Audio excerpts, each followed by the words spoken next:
살리지 마라! 이건 당의 명령이다! 차가운 목소리가 수술실을 얼어붙게 만들었습니다. 한 여자가 메스를 든 채 굳어 있었어요. 그녀의 관자놀이에는 총구가 겨눠져 있었습니다. 37살 외과 의사 서윤희. 북에서 수백 명의 생명을 살려낸 전문의였죠. 하지만 지금 그녀 앞에는 선택지가 없었습니다. 수술대 위에는 죽어가는 아이가 있었고 복도에서는 어머니가 울부짖고 있었어요. 제발, 제발 우리 아들 좀 살려주세요. 하지만 보위부 간부는 단호했습니다. 이 아이를 살리면 내 딸도 무사하지 못해. 윤희의 손이 떨렸어요.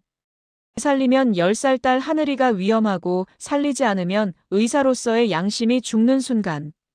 심장 박동 소리가 점점 느려지는 모니터. 그 순간 윤희는 눈을 감았습니다. 그리고 아주 작은 목소리로 속삭였죠. 하나님, 제 딸 대신 이 아이만. 과연 이 여자는 어떤 선택을 했을까요? 그리고 그 선택이 그녀의 운명을 어떻게 바꿔놓았을까요? 지금부터 그 이야기를 시작하겠습니다. 여러분도 인생에서 하나님의 손길을 경험하신 적이 있으시다면 작은 기적이라도 좋습니다. 댓글로 나눠주시면 함께 은혜를 나누겠습니다. 그리고 이런 감동적인 이야기를 더 많은 분들과 나누고 싶으시다면 구독과 좋아요, 알림 설정 부탁드립니다. 저는 서윤희입니다. 북에서 태어나 북에서 자랐고 북에서 의사가 됐죠. 37살. 외과 전문의. 여자로서는 드문 경력이었어요. 하지만 그게 자랑스럽지는 않았습니다. 오히려 두려웠죠. 왜냐하면 북에서 전문직이라는 건 늘 감시받는다는 뜻이었으니까요.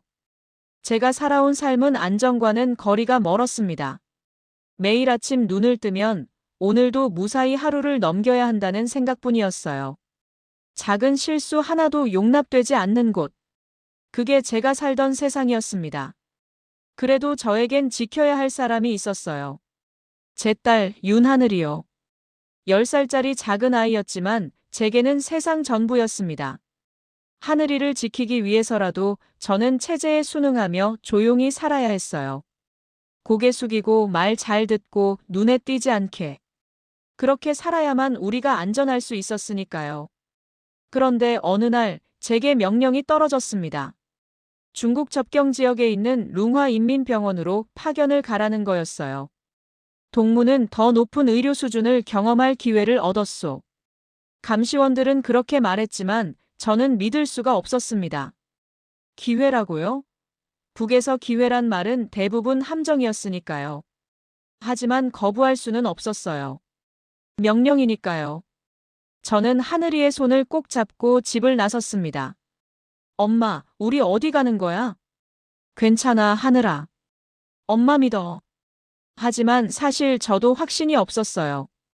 국경을 넘어 중국 땅에 발을 디뎠을 때 눈앞에 펼쳐진 풍경은 낯설었습니다. 건물도 사람들도 공기마저도 다른 것 같았어요. 자유로워 보였죠. 하지만 그 자유가 저와 하늘이에게도 허락된 건지는 알 수 없었습니다. 저는 그저 두세 개의 경계에 선 채로 알 수 없는 불안을 느꼈어요. 제 가슴속 깊은 곳에서 무언가 잘못될 것 같은 예감이 자꾸만 올라왔습니다. 룽화 인민병원에 도착한 첫날, 저는 긴장으로 온몸이 굳어 있었어요. 북에서라면 절대 경험할 수 없는 시설이었습니다. 깨끗한 복도, 최신 장비들, 그리고 무엇보다 사람들의 표정이 달랐어요. 중국 의사 천웨이 선생이 저를 맞아주었습니다. 서 선생님 환영합니다. 이곳에서 편하게 일하시길 바랍니다. 그는 악수를 청했고 저는 잠시 망설이다가 손을 내밀었어요. 북에서라면 상상도 못할 대우였죠. 동료로 대해주다니요. 간호사 박연화 선생도 친절했습니다. 선생님, 필요한 거 있으시면 언제든 말씀하세요. 그녀는 조선족이었고 저에게 따뜻한 눈빛을 보냈어요. 처음엔 낯설고 두려웠습니다. 이 모든 게 함정일지도 모른다는 생각이 들었거든요. 하지만 며칠이 지나면서 저는 조금씩 마음의 문을 열기 시작했어요. 연화 선생과 대화를 나누면서 제가 한 인간으로 존중받고 있다는 걸 느꼈습니다. 선생님 판단이 맞아요. 그렇게 하세요. 천웨이 선생이 제 의견을 물었을 때 저는 깜짝 놀랐어요. 북에서는 누구도 제 판단을 물어본 적이 없었거든요. 하지만 병원 안에는 묘한 긴장감도 흘렀습니다. 조선족 직원들은 저를 보면 조심스러운 눈빛을 보냈고 복도 끝에는 북측 관리들이 항상 서 있었어요. 감시받고 있다는 느낌. 그건 여전했습니다. 어느 날 저녁, 저는 병원 창고에서 의료 박스를 정리하고 있었어요. 오래된 박스 속에서 낡은 종이 한 장이 나왔습니다. 성경 페이지 조각이었어요. 내가 내 오른손을 붙들고 그 구절을 읽는 순간 심장이 멎는 것 같았습니다. 이 말씀, 어디서 들어봤는데? 그리고 기억났어요. 아버지였습니다. 제가 6살 때 아버지가 끌려가기 전날 밤. 아버지는 제 손을 꼭 잡고 속삭였어요. 윤희야, 말씀을 꼭 지켜라. 하늘이 너를 지켜주실 거다. 그게 아버지의 마지막 말이었습니다. 그 뒤로 아버지는 돌아오지 않았어요. 저는 그 자리에서 눈을 감았습니다. 손이 떨렸어요. 그리고 저도 모르게 아주 작은 목소리로 속삭였습니다. 하늘아, 우리 지켜주셔야 합니다. 그건 기도였어요. 오랜 시간 잊고 살았던 제 안에 묻혀있던 믿음의 속삭임이었습니다. 저는 그 성경 페이지를 조심스럽게 주머니에 넣었어요. 왜 그랬는지는 몰라요. 그냥 버릴 수가 없었습니다. 파견이 시작된 지 얼마 안 됐을 때였어요. 병원에 북한 보위부 간부가 도착했다는 소식이 들렸습니다. 이름은 리광철. 그는 저를 따로 불렀어요. 사무실 문을 닫고 그는 차갑게 말했습니다. 서동무, 여기서는 내 역할만 하면 된다. 다른 건 신경 쓸 필요 없어. 네. 의료행위도 마찬가지야. 체제에 유익한 치료를 우선해야 해. 알겠나? 저는 고개를 끄덕였지만 가슴속이 답답했어요. 체제에 유익한 치료라니, 그게 대체 무슨 뜻이죠? 의사는 생명을 살리는 사람입니다. 그게 전부예요. 하지만 리광철의 눈빛은 그런 제 생각 따위는 상관없다고 말하고 있었어요. 며칠 뒤 응급 환자가 들어왔습니다. 중국에서 온 어린 남자아이였어요. 8살쯤 됐을까요? 교통사고를 당해서 내부 출혈이 심했습니다. 빨리 수술 준비해야 합니다. 저는 서둘러 수술실로 향했어요. 하지만 그때 리광철이 제 앞을 막아섰습니다. 잠깐. 그 아이 신원 확인됐어. 치료하지 마. 예. 지금 무슨 말씀을? 명령이야. 건드리지 마. 저는 믿을 수가 없었어요. 죽어가는 아이를 그냥 두라고요? 간부 동무, 이 아이는 지금 당장 수술하지 않으면 죽습니다. 그래서? 그게 내가 신경 쓸 일이야? 리광철의 목소리는 냉정했어요. 저는 할 말을 잃었습니다. 그날 밤, 저는 아이의 어머니를 봤어요. 그녀는 복도에서 무릎을 꿇고 울고 있었습니다. 제발, 제발 우리 아들 좀 살려주세요. 그 순간, 저는 하늘이의 얼굴이 겹쳐 보였어요. 만약 하늘이가 저 자리에 있다면, 만약 제가 저 어머니라면, 가슴이 찢어질 것 같았습니다. 저는 그날 밤 잠을 이룰 수가 없었어요. 살릴 수 있는 생명을 포기하라니. 의사로서, 아니 한 인간으로서 받아들일 수 없는 명령이었습니다. 그날 밤 리광철이 다시 저를 불렀습니다. 서동무, 내일 수술 절대 하지 마. 하지만 그 아이 가족이 누군지 알아? 체제에 불리한 정보를 쥐고 있는 집안이야. 그 아이가 살면 우리한테 문제가 생겨. 저는 멍하니 그를 바라봤어요. 그러니까 살리지 마. 이건 명령이야. 간부 동무, 저는 의사입니다. 생명을 살리는 게 제 일이에요. 내 일은 당이 시키는 거 하는 거야. 그리고 리광철은 한 발짝 다가왔습니다. 내 딸 하늘이 아직 10살이지. 잘 크고 있더라. 그 순간 제 온몸이 얼어붙었어요. 살리면 너와 하늘이의 안전도 장담 못해. 알아들었지? 저는 아무 말도 할 수 없었습니다. 리광철이 나간 뒤 저는 그 자리에 주저앉았어요. 숨이 막혔습니다. 살리면 하늘이가 위험하고 살리지 않으면 제 양심이 죽는 거였어요. 저는 밤새 뜬 눈으로 천장을 바라봤습니다. 눈물만 흘렀어요. 제가 뭘 해야 하는 걸까요? 아이를 살리는 게 맞는 건가요? 아니면 하늘이를 지키는 게 맞는 건가요? 두 가지 다 포기할 수 없었어요. 새벽이 되어서야 저는 조용히 무릎을 꿇었습니다. 주머니에서 그 성경 페이지 조각을 꺼냈어요. 내가 내 오른손을 붙들고 저는 떨리는 목소리로 속삭였습니다. 하늘아, 엄마가 어떻게 해야 하니? 제발 알려주세요. 그건 기도였어요. 오랜 시간 잠들어 있던 제 안의 믿음이 다시 깨어나는 순간이었습니다. 다음 날 아침 응급수술이 시작됐습니다. 아이는 이미 의식을 잃은 상태였어요. 저는 수술복을 입고 수술실로 들어갔습니다. 하지만 수술실 안공기는 이상했어요. 리광철이 직접 들어와 있었고 그 옆에는 보위부 요원이 서 있었습니다. 총을 든 채로요. 저는 메스를 들었어요. 손이 떨렸습니다. 시작하겠습니다. 천웨이 선생과 연화 선생이 옆에서 보조했어요. 하지만 그들도 긴장한 게 느껴졌죠. 아이의 복부를 열었을 때 출혈이 심각했습니다. 출혈량이 많습니다. 수혈 준비 부탁합니다. 네, 선생님. 저는 빠르게 손을 움직였어요. 하지만 그때 리광철이 낮은 목소리로 말했습니다. 서동무, 그만해. 더 이상 건드리지 마. 저는 손을 멈췄어요. 아이의 심박수가 떨어지기 시작했습니다. 모니터 소리가 점점 느려졌어요. 이대로 두면 아이는 죽습니다. 저는 천웨이 선생을 바라봤어요. 그도 저를 바라봤죠. 그 눈빛 속에는 살려야 한다는 간절함이 담겨 있었어요. 저는 다시 메스를 들었습니다. 출혈 부위 봉합 시작합니다. 서동무. 리광철이 소리쳤어요. 그 순간 보위부 요원이 총구를 제 머리 옆에 갖다 댔습니다.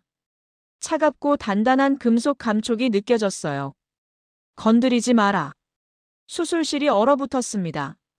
천웨이 선생이 떨리는 목소리로 말했어요.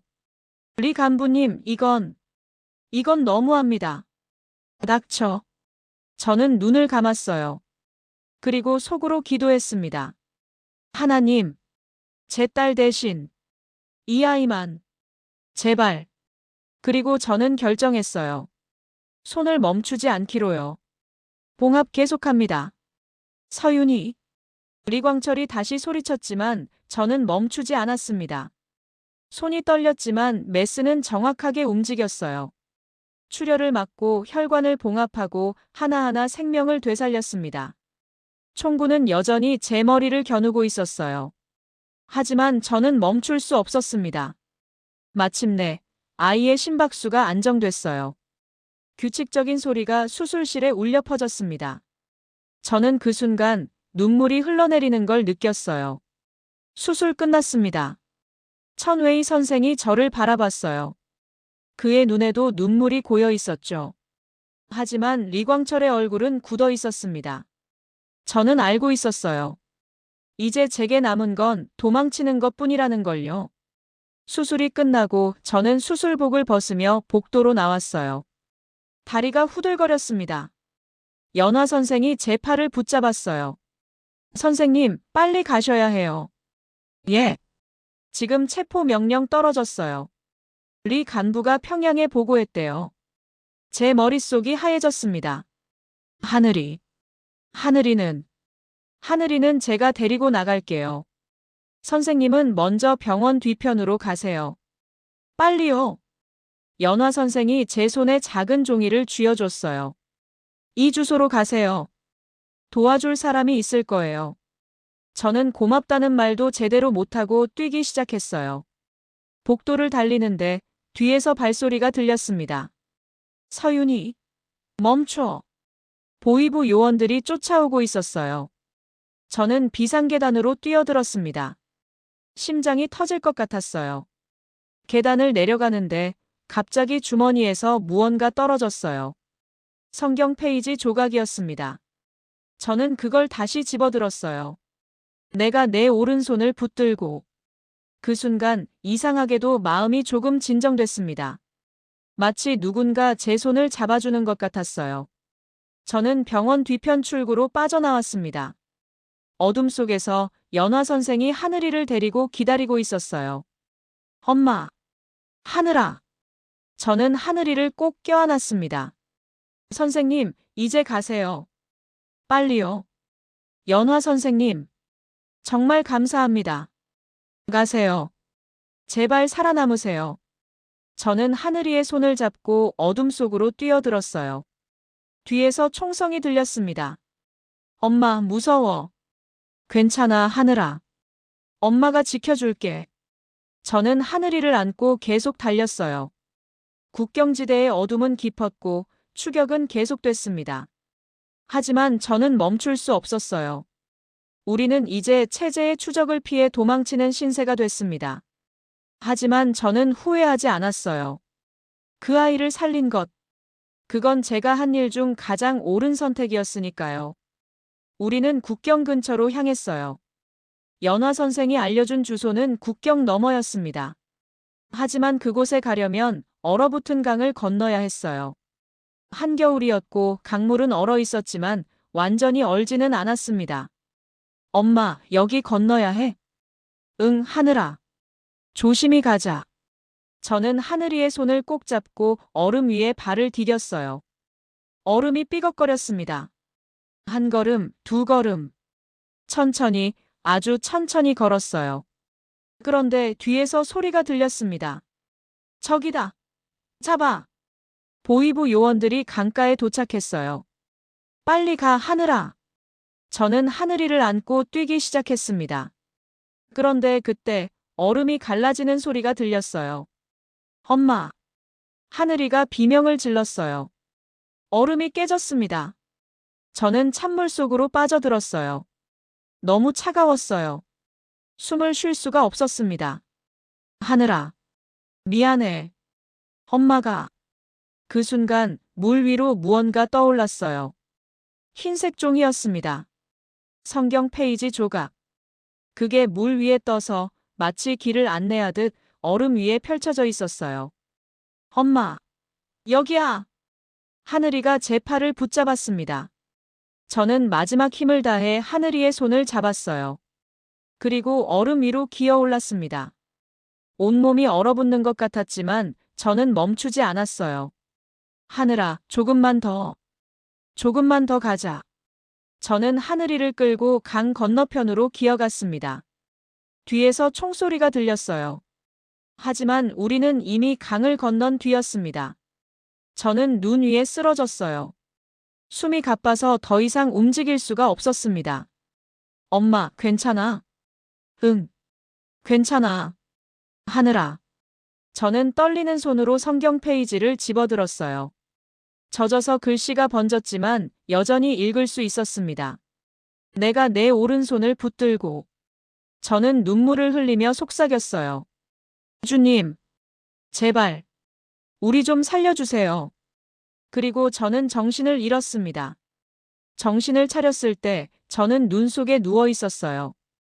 온몸이 얼어붙은 것 같았습니다. 엄마. 엄마, 일어나. 하늘이가 제 얼굴을 두드렸어요. 하늘아. 미안해.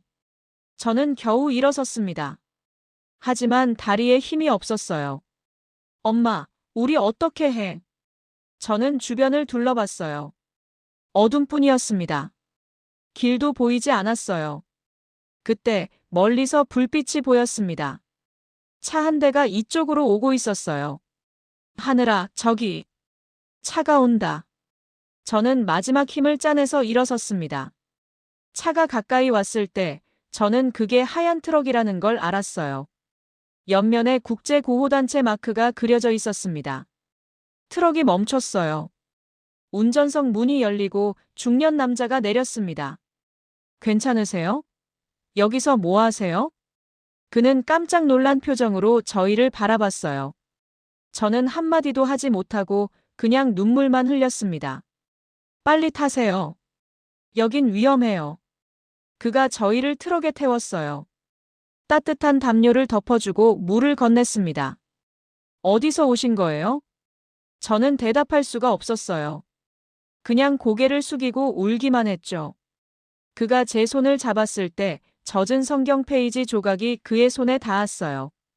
그는 그걸 천천히 펼쳐봤습니다. 이건. 그의 표정이 경건하게 변했어요. 이걸 어디서? 그는 더 이상 묻지 않았습니다. 대신 조용히 기도를 시작했어요. 주님, 이분들을 지켜주소서. 저는 그 기도를 들으며 비로소 알았어요. 이 모든 게 우연이 아니라는 걸요. 병원 창고에서 발견한 성경 페이지. 얼음 위에 떠오른 그 종이. 그리고 지금 이 트럭. 이 모든 게 하나님이 예비하신 길이었습니다. 세 번째 기적이었어요. 우리는 한국으로 갈 수 있도록 도와주는 기관에 인계됐어요. 긴 여정 끝에 저는 한국 땅을 밟았습니다. 자유였어요. 진짜 자유. 하지만 자유로운 만큼 두려움도 컸습니다. 밤마다 악몽을 꿨어요. 수술실의 총구, 깨지는 얼음, 도망치던 그 밤. 잠을 잘 수가 없었습니다. 하늘이도 자주 울었어요. 엄마, 우리 또 잡혀가는 거 아니야? 아니야, 하늘아. 여긴 안전해. 하지만 저도 확신할 수 없었어요. 정착 지원을 받으며 저는 조금씩 한국 생활에 적응해 갔습니다. 하지만 마음속 깊은 곳의 상처는 쉽게 아물지 않았어요. 그러던 어느 날 정착 도우미 선생님이 저를 교회에 초대했습니다. 선생님, 한번 가보시는 게 어때요? 마음이 편해지실 거예요. 저는 망설였어요. 교회라니. 북에서는 절대 갈 수 없던 곳이었죠. 하지만 결국 저는 하늘이와 함께 교회에 갔습니다. 예배당 문을 열었을 때 수백 명의 사람들이 찬송을 부르고 있었어요. 주 은혜임을 내가 믿네. 그 소리가 제 귀에 들어왔을 때 가슴이 뜨거워졌습니다. 눈물이 나왔어요. 엄마, 왜 울어? 하늘아. 이 소리 기억나니? 어릴 적 아버지가 몰래 불러주던 찬송이었어요. 저는 그때 비로소 깨달았습니다. 제가 도망친 게 아니라 하나님이 저를 이끌어 오신 거라는 걸요. 예배가 끝나고 목사님이 저에게 다가왔어요. 처음 오셨나요? 네. 저는 북에서 왔습니다. 아, 그러시구나. 환영합니다. 여기는 안전한 곳이에요. 그 말을 들었을 때 저는 처음으로 진짜 안전함을 느꼈어요. 그로부터 몇 달이 지났습니다. 저는 교회에 꾸준히 나가기 시작했어요. 그리고 어느 날 목사님이 제게 부탁했습니다. 서 집사님, 간증 한번 해주실 수 있으세요? 저요? 제가 뭘 말씀드릴 수 있을까요? 집사님의 이야기가 많은 사람들에게 힘이 될 거예요. 저는 고민했어요. 제 이야기를 한다는 게 쉽지 않았으니까요. 하지만 결국 저는 예배당 앞에 섰습니다. 수백 명의 성도들이 저를 바라봤어요. 저는 떨리는 목소리로 입을 열었습니다. 안녕하세요. 저는 서윤희입니다. 북에서 왔어요. 모두 조용히 귀 기울였습니다. 저는 의사였습니다. 북에서 외과 의사로 일했죠. 저는 천천히 이야기를 시작했어요. 중국 병원으로 파견됐던 일. 성경 페이지를 발견했던 순간. 그리고 그 아이를 살리라는 명령을 거부했던 수술실. 총구가 제 머리를 겨누고 있었어요. 하지만 저는 멈출 수가 없었습니다. 청중 사이에서 한숨 소리가 들렸어요. 그 순간 저는 기도했어요. 하나님, 제 딸 대신 이 아이만. 제 목소리가 떨렸습니다. 그리고 저는 그 아이를 살렸어요. 명령을 어기고요. 저는 잠시 말을 멈췄어요. 눈물이 흘러내렸습니다. 그 뒤로 저는 도망쳐야 했어요. 딸과 함께요. 저는 얼음강을 건넌 이야기를 했습니다. 물에 빠졌던 순간, 그리고 성경 페이지가 떠오른 기적. 그 순간 저는 확신했어요. 이게 우연이 아니라는 걸요. 청중은 숨소리조차 죽인 채 듣고 있었어요. 그리고 하얀 트럭이 나타났어요. 마치 하나님이 예비해 두신 것처럼요. 저는 주머니에서 그 성경 페이지 조각을 꺼냈습니다. 구겨지고 젖어서 글씨가 번졌지만 여전히 읽을 수 있었어요. 내가 내 오른손을 붙들고 저는 그걸 높이 들었습니다. 이 말씀이 저를 살렸습니다. 눈물이 멈추지 않았어요. 저는 제 딸 하늘이를 살리기 위해 그 아이를 살렸습니다. 그때 저는 하나님의 손을 봤어요. 예배당 안이 조용해졌습니다. 저는 고개를 숙였어요. 저는 이제야 진짜 하늘을 봅니다. 자유로운 하늘, 두려움 없는 하늘, 그리고 저를 지켜주신 하나님의 손길을요. 예배당 곳곳에서 아멘 소리가 들렸어요. 사람들이 울고 있었습니다. 저도 울었어요. 하지만 이번엔 슬픔이 아니라 감사함 때문이었습니다. 예배가 끝나고 많은 분들이 저에게 다가왔어요. 집사님, 감사합니다. 큰 은혜 받았어요. 저도 힘을 얻었습니다. 저는 그분들의 손을 잡으며 고개를 숙였어요. 감사합니다. 제가 더 감사해요.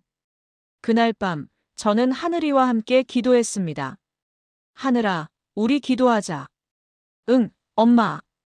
우리는 손을 잡고 눈을 감았어요. 하나님, 감사합니다. 저희를 여기까지 인도해 주셔서요. 그리고 제발 북에 남아있는 사람들도 지켜주세요. 특히 그날 저를 도와주신 연화 선생님을요. 저는 기도하며 생각했어요. 제 이야기가 끝이 아니라는 걸요. 이건 시작이에요.